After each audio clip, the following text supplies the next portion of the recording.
Hello and welcome back to Frogboy X1 Gaming. I'm Andrew, and today we're looking at the Witcher 3 Next Gen upgrade again.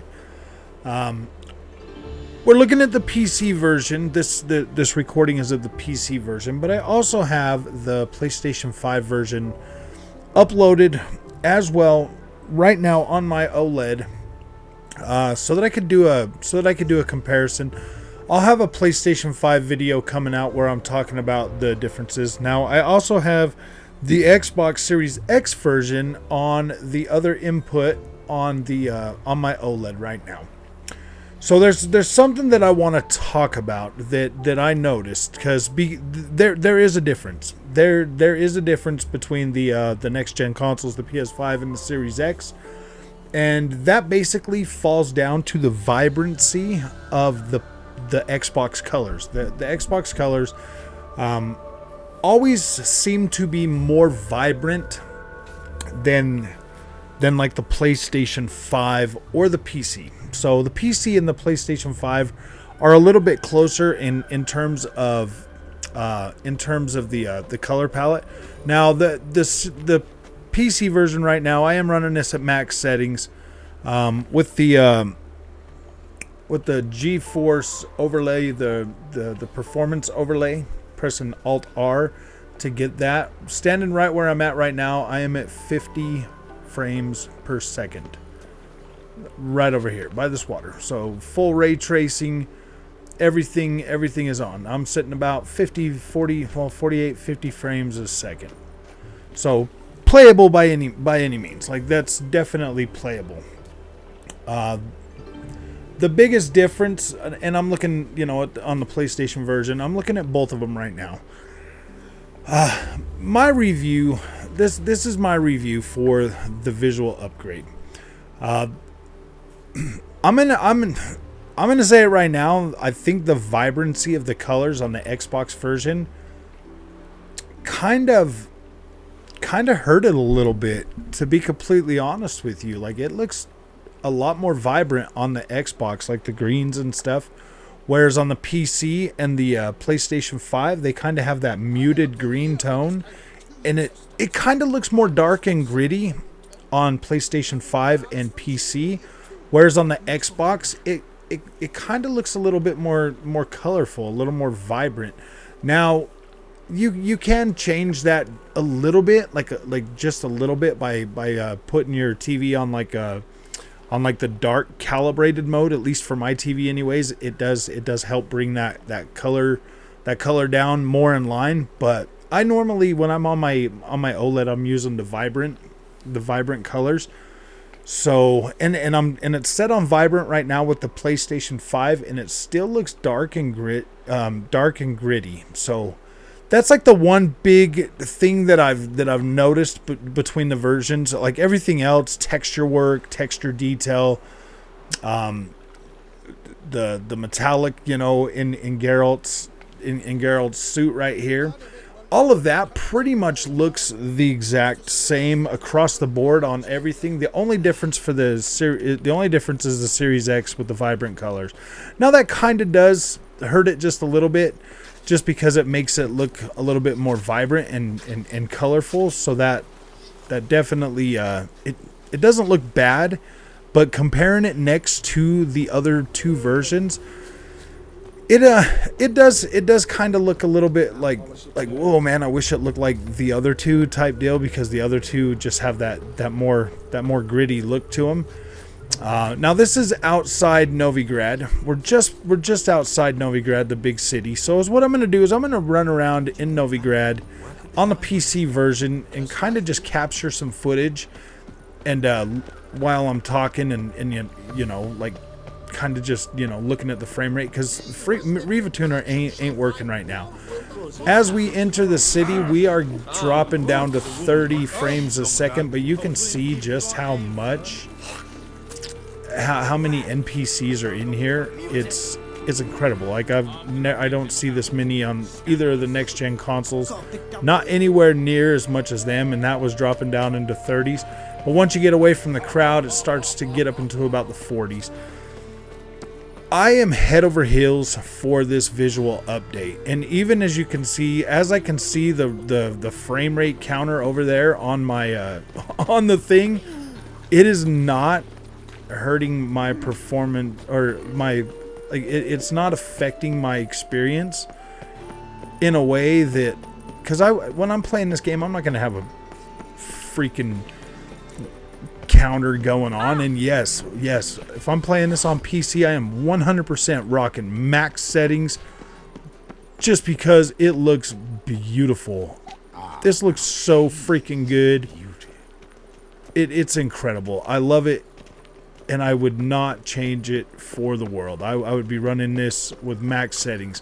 Now on the console versions, I do 100% prefer those in the performance mode.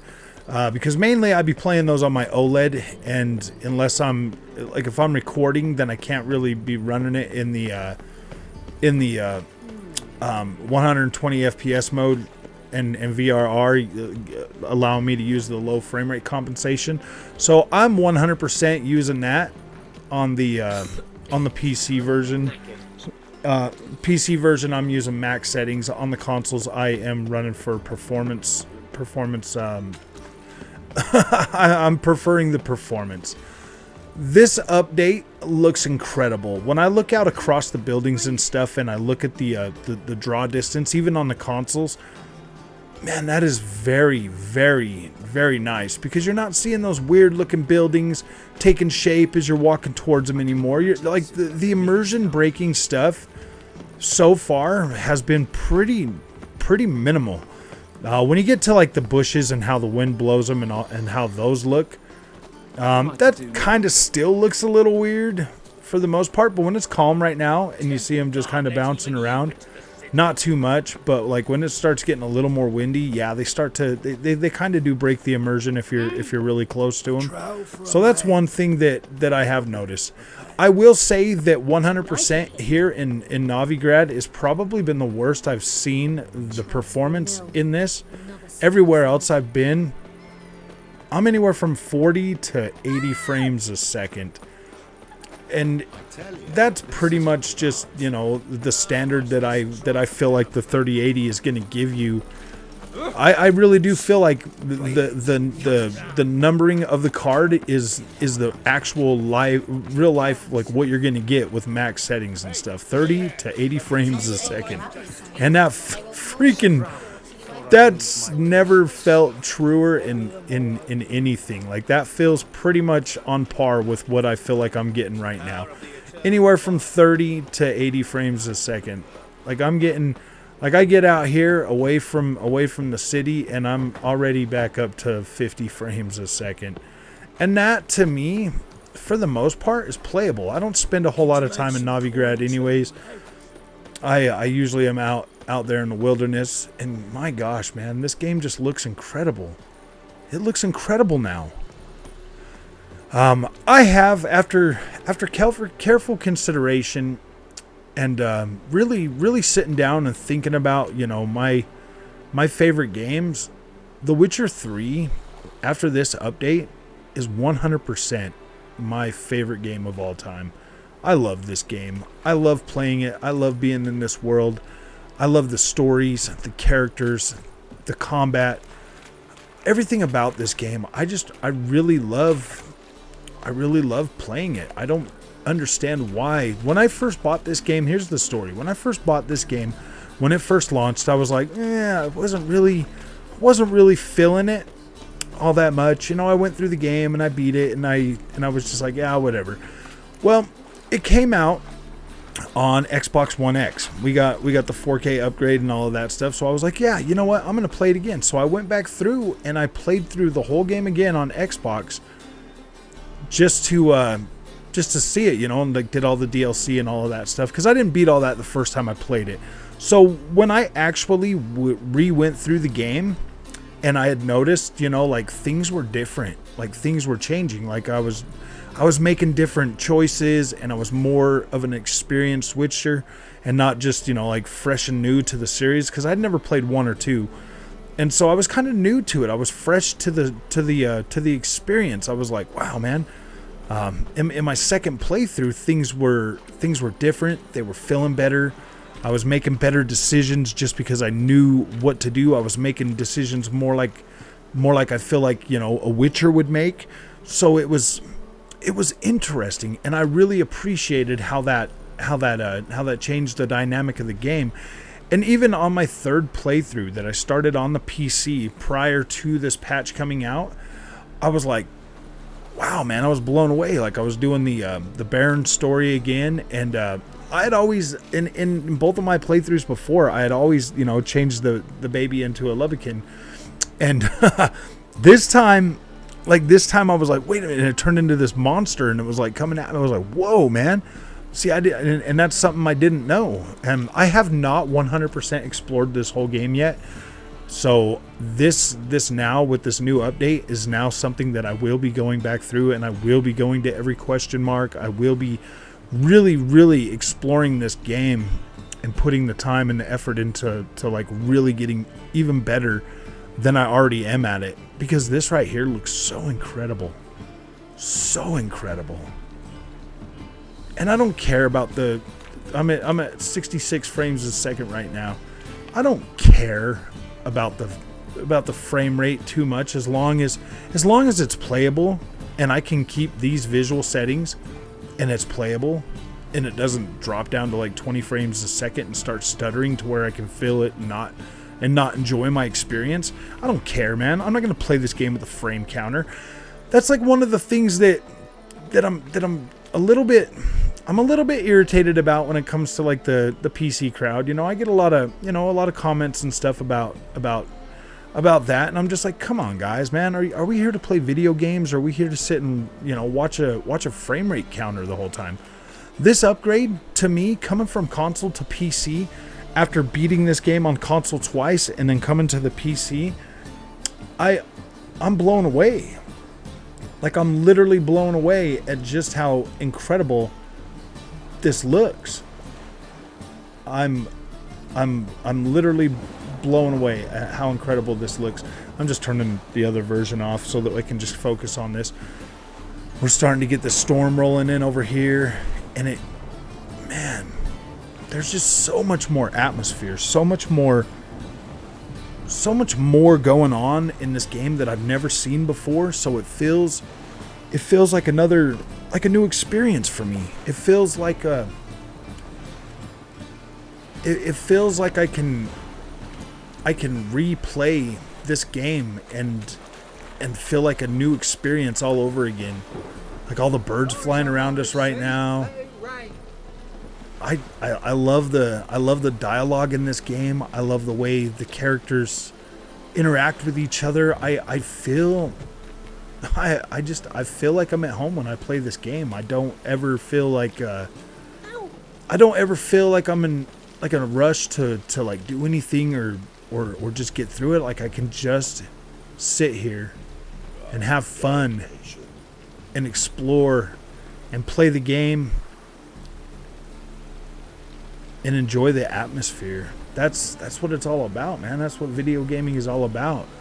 Just getting into a world and getting lost. And this one does it so well for me, better than a lot of games over the years. So when I say that this is my new favorite game of all time, I mean it.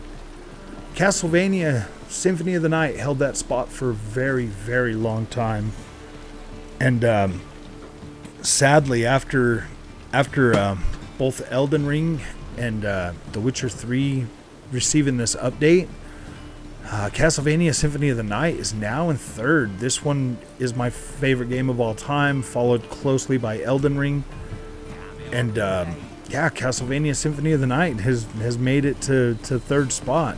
That's how much I'm saying I love this game. And if you've been around this channel for a long time, you know that like Castlevania Symphony of the Night is just one of those games that like I held on to. I held on to that game through a lot of games because it always withstood the test of time. I could always jump in there and I could always start playing it, and I could always just really enjoy that. And The Witcher 3 has definitely taken that spot for that. Not only is this game beautiful and modernized, but it gives me such an amazing experience being out there exploring and just the fact that things change and you can do different things and different side quests, and the side quests in this game are incredible. Yeah, man, I don't know. Like, this is the template that open world RPGs are starting to be made on, and that's good, because now I enjoy those games just as much as the next one. You know, like the last few Ubisoft games, you know, have been pretty much on the Witcher template, and I've enjoyed those because of that. I've enjoyed experiencing those because of that. And you get out here, man, and you just start moving around, and you see how the world just is so dynamic. You know, getting to Skellige and seeing all the rain and all the stuff, you know, gosh, man, this is a beautiful game, a beautiful experience. And I hope that if you have never played this game, you give it a try, and you play this game, and you really experience it. Like I said earlier, it didn't even click. It didn't even click my first playthrough. It wasn't until the second playthrough that things really clicked for me. So I would recommend, you know, getting it, playing through it the one time, and then going through it again, and slowly going through it your second time, and just, you know, learning and making different decisions, and seeing how things are. Because this game is incredible, and it's really, really, really deep. A lot deeper than you would ever expect a video game to be. This is pretty deep. So, all right, man. If you guys like this content, don't forget to like and subscribe. I thank you for watching. I really do appreciate it. I've gotten a lot of views on the Witcher content, and this is the one that I just wanted to make, and I hope people watch this one, because this game truly means a lot to me. 2015, I just kind of rushed through it and consumed it like any other video game, but I liked it. I liked the characters, and I liked the story. And when I got an upgrade, you know, I was super excited to see that, and I'm glad I did. I'm glad I bought that on the Xbox One X, and I played through it again, because it ultimately changed the way I experienced this game the first time, and it truly became a memorable experience for me. So, like I said, if you like this, don't forget to like and subscribe, and I'll see you in the next one.